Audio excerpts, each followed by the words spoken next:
ซื้อป่นป่าบ่มีเบิ่งดูบาทที่นี่พี่น้องเอ้ย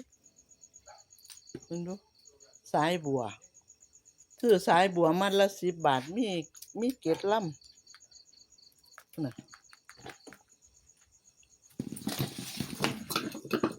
บาทนี้เบิ่งเมนู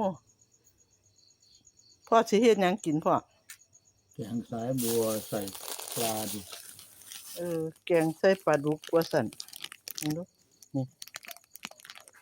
แกงใส่สายบัวใส่ปลาดุกว่าซั่นเขาว่า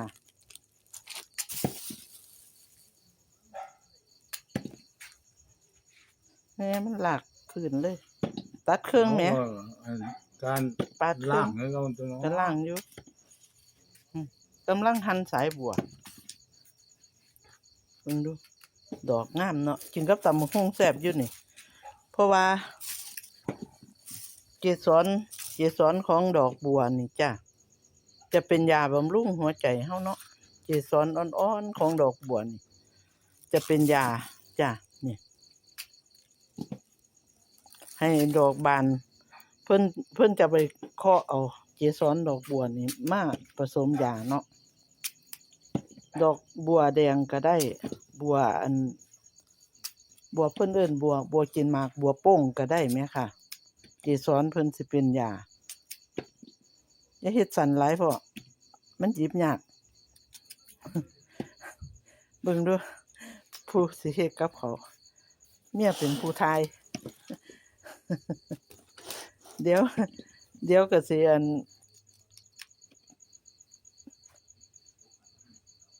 เฮ็ดซอยเล่าล่ะแต่ว่า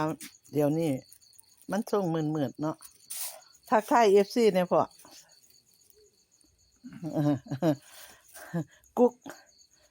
กุกร้องกุกแท้แม่นเมียแล้วเป็นกุกร้องจ้ะซอยผู้ซอยกุกว่าซั่นจ้ะเราเป็นผู้ซอยกุกก็ซั่นแล้วว่าจ้ะขอบคุณค่ะผู้ซอยกุกเอาหั่นปลาเพิ่นก็หั่นมาให้แล้วล่ะยังแต่สิแกงจ้ะยังแต่สิแกงอุ่นข้าวจักหน่อยก็เนาะพี่น้องเนาะกินข้าวบ่อุ่นมันบ่เป็นก้าวเด้มันบ่แซ่บเด้ข้าวบ่อุ่นข้าว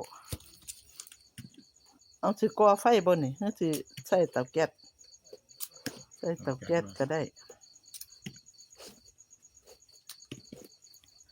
สิเฮ็ดข้าวอุ่นจักหน่อยจ้ะเอาตามนี้ล่ะพี่น้อง